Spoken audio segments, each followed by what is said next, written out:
It is my privilege to be here this evening with Jack Ma, one of the great entrepreneurs of our time, of course, the founder of Alibaba. And we have so many things to talk about over the next half an hour. And of course, we also want to try to get to your questions as well. We're going to talk about Alibaba, of course, but also China, the Trump world that we all live in, globalization, trade, and so many other issues. But first of all, thank you, for joining us. Yeah. Let me start with this, which is to say that you just spent some time inside Trump Tower and went to go visit with Donald, our president-elect in the United States. Tell us about that meeting. Well, it's a very productive meeting, much better than I thought, than I expected. What did you expect? Well, I heard a lot, and I watched, like everybody, I watched all the news and heard a lot about him. So when I go inside, I saw, anything that, but he's very sort of open-minded, listen what I talk. So I think I'm very happy about results. And finally, when he said, he said, Jack, let me walk you down. So it seems he's very happy about the results we had. Can I ask, how does a meeting like that happen? Do you call him? Does he call you? Well, how does this take place? Well, that's the question I'm asking myself. Because someday I got some requests from people say, Jack, do you want a meeting the president-elect? I say, is that true or not? Because I'm not ready for that. Because I don't know what to talk about. And then a few days later, I got another request. I got several requests, and then I saw one email with a friend. It's very sort of specific. I thought about it. I think, yes, maybe I should go and have a talk.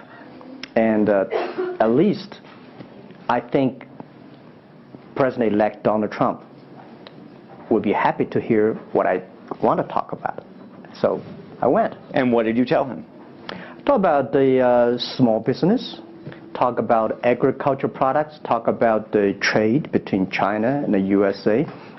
We especially focus on telling about how can we bring the small business in America, sell them to China, to Asia, through our network, which can create a lot of jobs for them. And you committed to create what you say is going to be 1 million jobs in the United States over the next 5 years. Yeah. Now, that's not 1 million jobs that Alibaba itself, but you're not hiring 1 million people. No, we totally, Alibaba employee put together is like 45,000 people. We cannot hire 1 million. I cannot imagine I can manage 1 million people.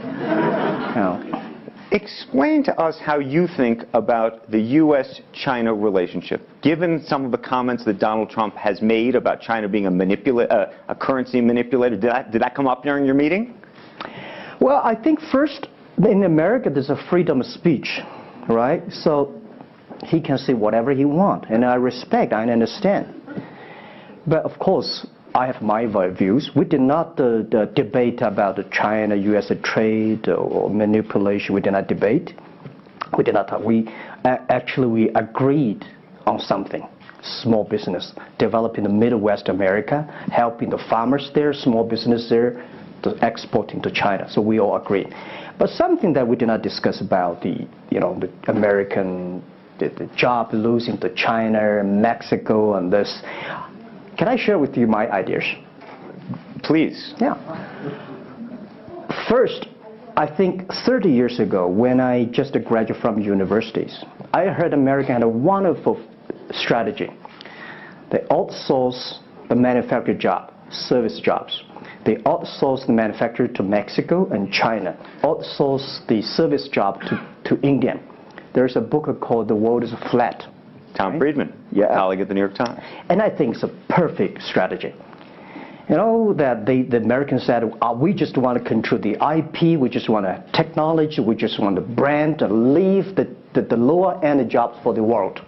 Great strategy. And second is that the American international companies made millions and millions of dollars from globalization. The top 100 companies in America.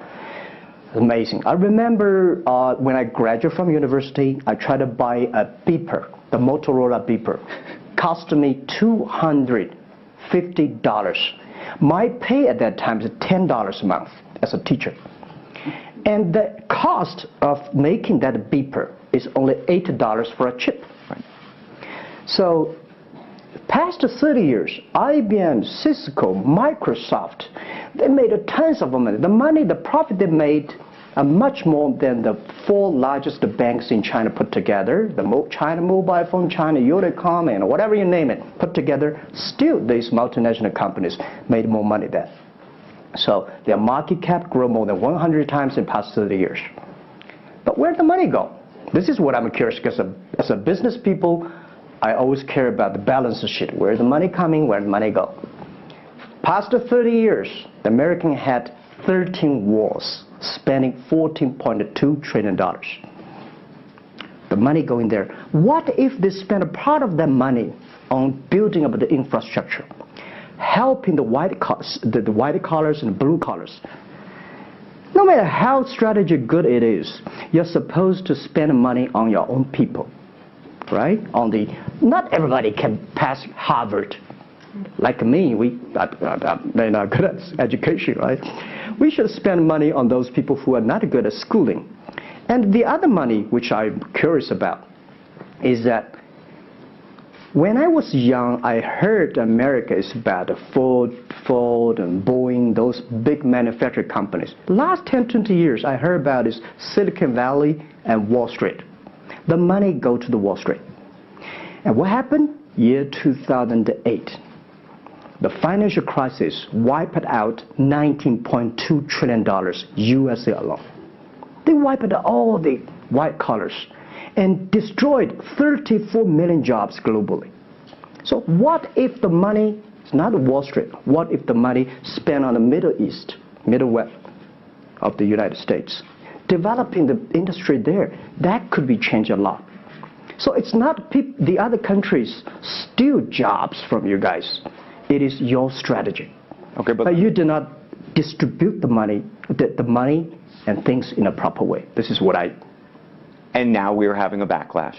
And that backlash is a rebuke of globalization. And so much of the conversation, frankly, that we have here, and that backlash is happening in the United States. But I will say President Xi was here yesterday. You had lunch with him. And he was quoting Abraham Lincoln.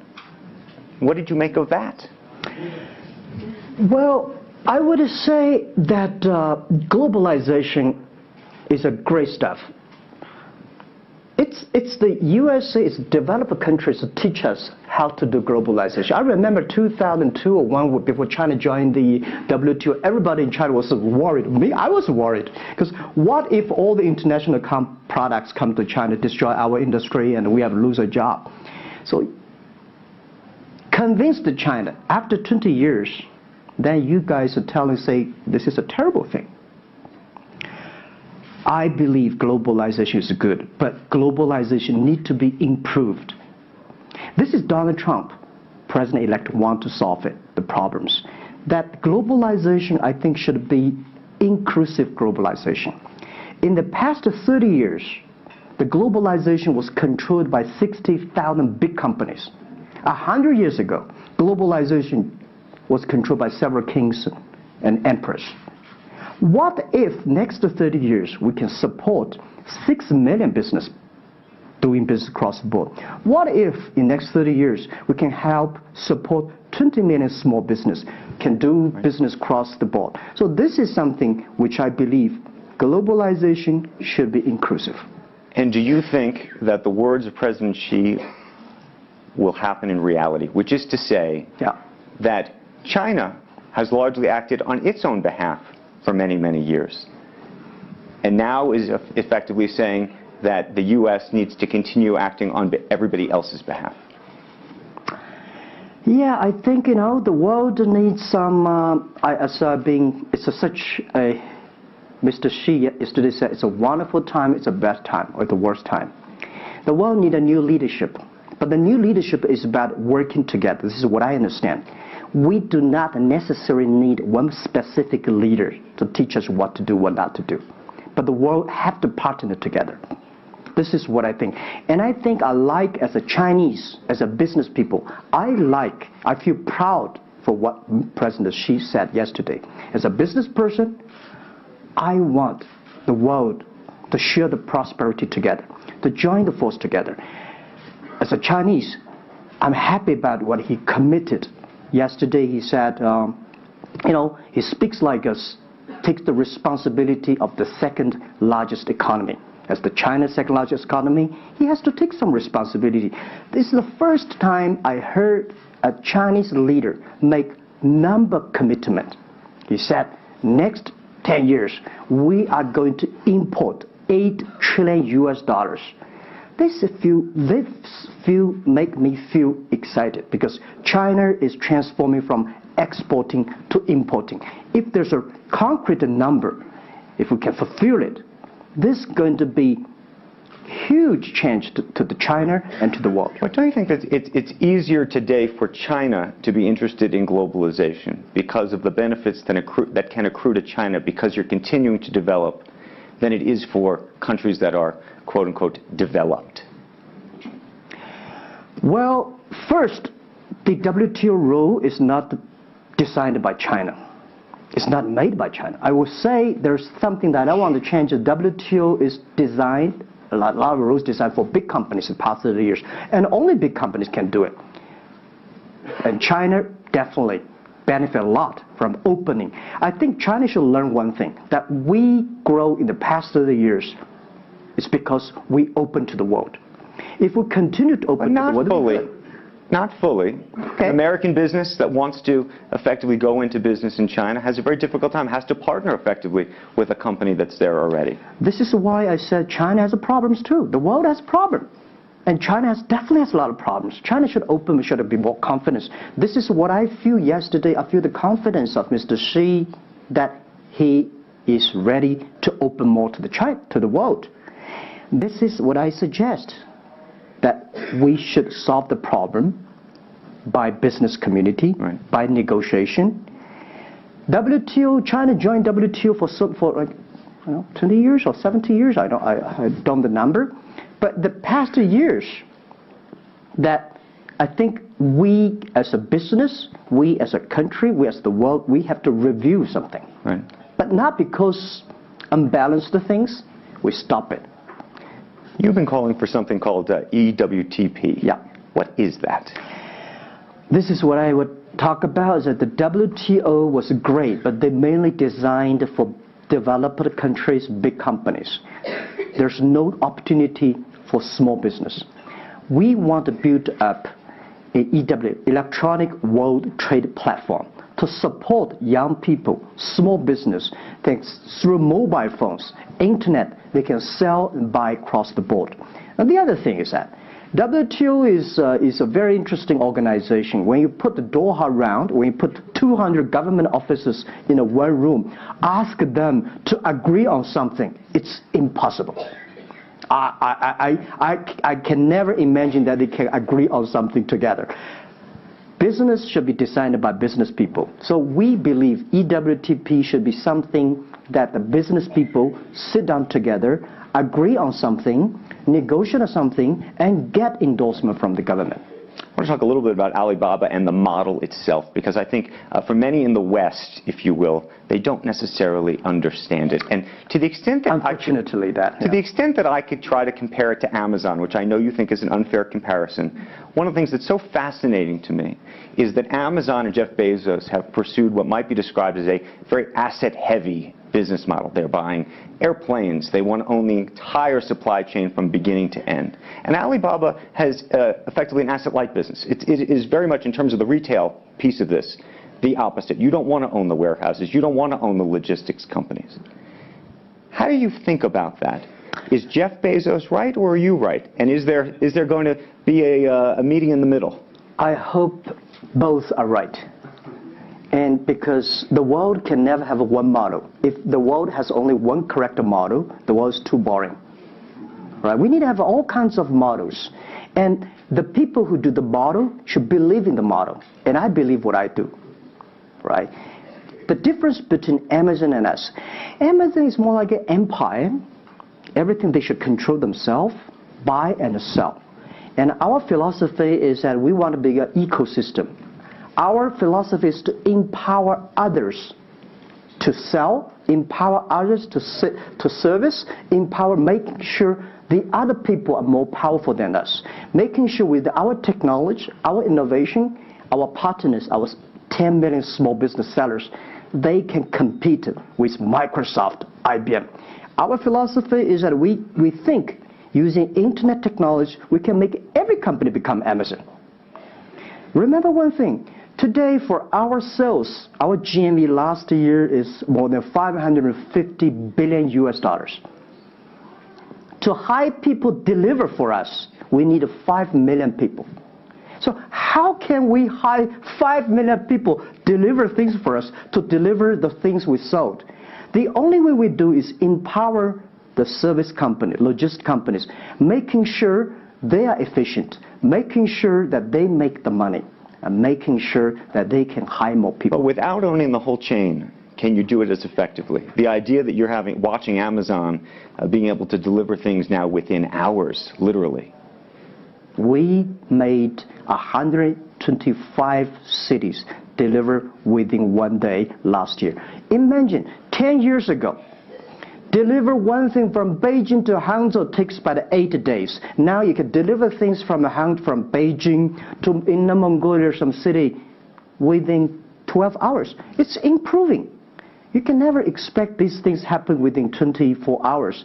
We have patience. So I think, can you imagine that within the 11/11 Singles Day, we sold $17 billion, and by delivering more than 600 million packages within 3 days. This is happening, and this is what we feel proud of. It's not how much money we make. It's not how powerful we are.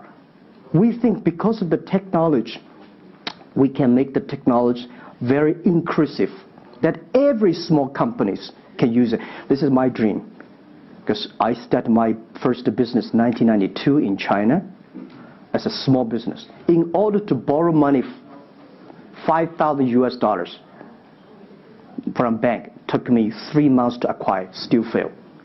So difficult to be a small business. Today, with the technology, we can empower them. This is something I want to do. One of the critiques, as you know, and it continues to linger around Alibaba, is the piracy issue. There's an IP issue, and it's an issue all over China, but you take the brunt of a lot of it. Yeah. How much progress have you made in your mind, and how do you think about some of the regulatory bodies in other countries, including the U.S., that continue to criticize Alibaba for these issues? First, when we start do this business, as a business like this size, you have to take all the criticism. You have to listen what is right, what is wrong. And second, as an e-commerce, when you put 10 million small business, empower them to sell. We do not like Amazon buy. We cannot check. Even when you buy $55 trillion or $550 billion, you cannot check every product. So the model itself and the e-commerce itself may have a lot of these flaws. And third, I would say in the past 17 years, we are the leader of this anti-privacy issues, the IP, protect the IP. But the second, we are internet companies. We do not have the law enforcement. We find this guy is selling cheap, fake products. We delete them. We cannot arrest them. But we have huge progress. Last year alone, we put 400 people into jails. We deleted 370 million fake products listing on our site. I would say we are the leaders, and we are using the big data to check who's buying, who's manufacturing, who's selling, what is the address. So now I'm happy about the whole world, especially China, all the government organization, start to realize the issues. So I would tell you, good thing is that today, when you go to those criminal group, which I call them criminals, those fake products manufacturers, sellers. You praised the quality, though, of some of these. I would talk about it later, all right? Those criminals said they can go anywhere but not not Taobao and Tmall, because using our data, we trace where they are, who they are, what's the address, what the amount. And we will deliver this to the police station and working with them to arrest them. The quality issues is something I want to share with people. It's not about praising the fake products. I want to say that for so many years, those branded companies, you have to be very careful, because the fake products, their quality improving is scary. That is the difference between us. Because when you find guys, the thing that people said, this is fake, and you have to find people, you have to find a third-party institution to check it is fake or not. We find sometimes the quality is better. And I tell you, another thing is even scary. There's one branded company. He said, we are selling fake products. We check everything. There's nothing wrong. So we say, what is wrong? So we buy the products from his flag shop and deliver to them. They say, it's a fake. You know what I'm saying? Yep. We buy things from the flag shop of this brand and deliver back. It's the fake products, they say. So it's a bit confusing. This is fighting against the fake products is a war against the human greediness. It's not easy. You cannot finish it, but you have to continue to fight. And I want to say we put 2,000 people, 1 billion RMB every year fighting against that. It can never finish the war within 2 years. But I'm happy. Whether people criticize me, criticize us, the most important is that we are happy about the progress we made. Right. But if people praise me, so, when people say, Jack, you're wonderful, I know I'm not wonderful, right? Oh, Alibaba's great. We are not great. We are just a 17-year-old company.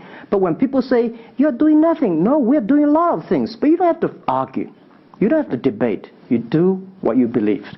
One of the things you mentioned was using big data on the piracy side, but the other thing that you're using a lot of that big data to do is provide credit and effectively banking the unbanked. And what's so fascinating to me, and I hope you'll share it, is we've talked about the Sesame credit. Yeah. How you are able to use big data effectively to figure out who deserves credit and who doesn't in a marketplace where some of these people had no credit history before. Okay. Well, before we do that, we had a system called Teach Computers to learn how to anti-fake products, teach the computers to learn how to, because we have Alipay, a lot of people try to use all the ways to cheating. So we teach the computer how to do that, the cheating things. So we've been doing that for 10 years. Until now, there's called artificial intelligence, because we've been doing that. We are a data company. 8 years ago, we said to ourselves, Alibaba should not be an e-commerce company. We should be a data company, because we have the data from consumers, we have data from the manufacturer, we have data from the logistic companies and transactions. But we think how we can make a data really beneficiary to the society. What China needs is that we have a lot of great people. All the small business, they are very credible, but we don't have a credit system for that. So how can we use a credit rating system based on the data we have to giving everybody a Sesame rating system? That is so powerful in the past 4 years, because every individual, every small business, if they have been using our services, we give them a rating system. So we're giving loans in the past 5 years. We're giving 5 million business loans. They only borrow $5,000. 3 minutes, we can decide whether we should give you money, how much you want to give. Within 1 second, the money will be in your account. And 0 people touch, so we call it 310. And even today, the Sesame rating system become people dating. The mother-in-law want to say, hey, you want to dating with my daughter? Show me your rating system of the Sesame card. So it's so funny. We go to the people want to rent a car, people want to rent a bicycle. They will say, show me your Sesame cards. Good. Because if they do not pay back, if they do not fulfill, the rating system is going to low down and they can never rent a house. This is what we want to build up, the system. That if you sell or buy fake products, the Sesame cards will show. I'm going to open up to questions, but a final one from me. There's been a lot of speculation that you're going to get into the business of Hollywood. Your name has appeared, Alibaba Group, at the beginning of a couple of big films recently. What is the ambition for Alibaba in the entertainment world? The beginning was like this. Several years, every 5 years, we have a review for our strategy. Now, our strategy is always look at the 30 years and 10 years. And every strategic decisions we make, we have to ask one question. Is this decision we made solve society problem? Because we believe the bigger social problem you solve, the more successful you are. So if this cannot solve any social problems, we don't do it. Second, is this project is going to be successful in 10 years? If it's going to be successful in 10 years, let's do it. If it's going to be successful in 1 year or 1 month, now more I would say, forget about it. Because why you can be successful in 1 year or 1 month? So we all have to put panel. And 5 years ago, we had a big debate about 10 years later, 20 years, what are the things that China society and the world want? So we say happiness and health. 2H strategy. So happiness and health. We believe Hollywood, the movie industry, bring people happy. Because today, nobody's happy. Rich people not happy, poor people not happy, At least when I watch a movie, I feel happy about it, right? So I think we should partner with the Hollywood, especially like a lot of, we have a different way of living. In China, the movie, we have a lot of heroes. But China movies, heroes always dead. The American movie hero never die. If all the heroes die, who want to be the hero? So my movie, I want to make the hero live.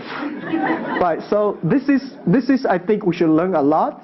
And it's only about 2 years, so we have another 8 years to go. I want to make our company that it's not e-commerce. It's something that giving people inspirations. Giving people, because I learn a lot. For example, I always say that my favorite movie, Forrest Gump. Life's tough. This is I learned, and that inspired me. That is why when people call me crazy, stupid in the past 17 years, you're crazy, you're doing something never work. You're stupid, how can you do that model? Amazon this model, eBay this model, why Alibaba this model? I told myself, Forrest Gump said, go ahead. Never care about what the other people. And the other thing, Forrest Gump said, nobody make money out of the catching whales. People make money by catching shrimps. So we serve small business. Fair enough.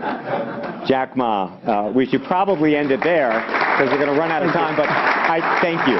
Thank you so much for the conversation. I promised we'd sneak in a question or two, and we literally have 2 minutes, and they're going to get upset with me. If you have a question, and we're going to, I got to beg you to do it within literally, a second, so go for it right there.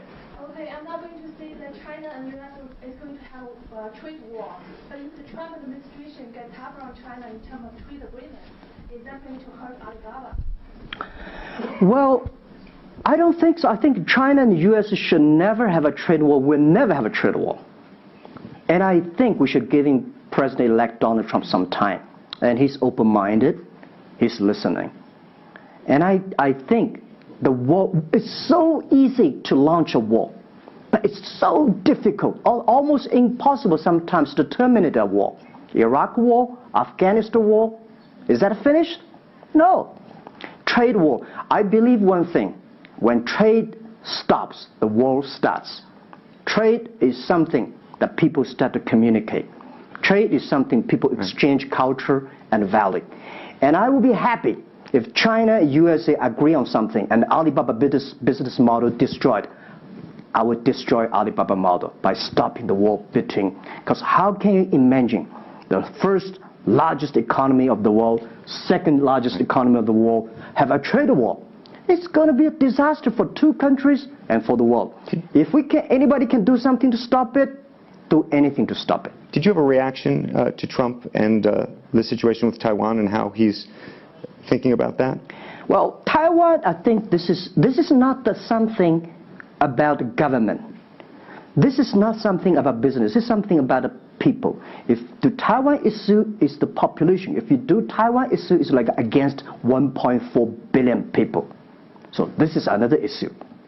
So we're talking about trade. We're not talking about Taiwan. Very politic. Let's take one final question if we can. I think we can steal one more in. Yes, sir, right there. I'm not a politician. I try to This speak is like me, this. a credit store. How do you assure you are not messing up with people's life and you are not dictating the whole, credit kingdom or the system? Because now you are the decision makers, you are the rule makers. Okay. First, I'm not sure. People say, oh, this is uncertain world. Every day is uncertain. The only certain day was yesterday. I'm not sure about that in the future I will dictate, I will be stupid. That's why I should retire early when I'm young.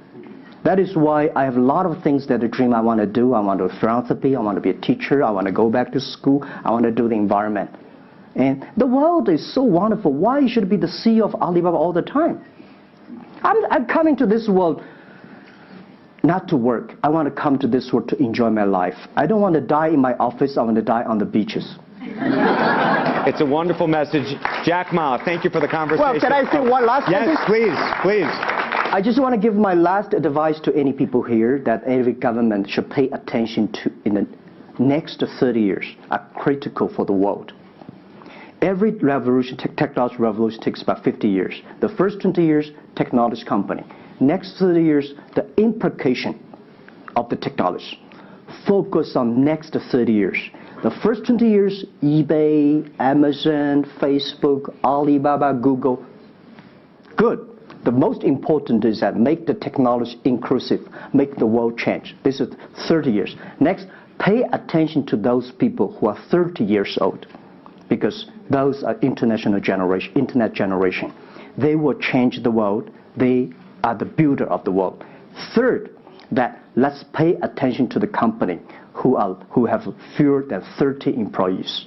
So 30 years and 30 years old and 30 employees. That can make the world much better.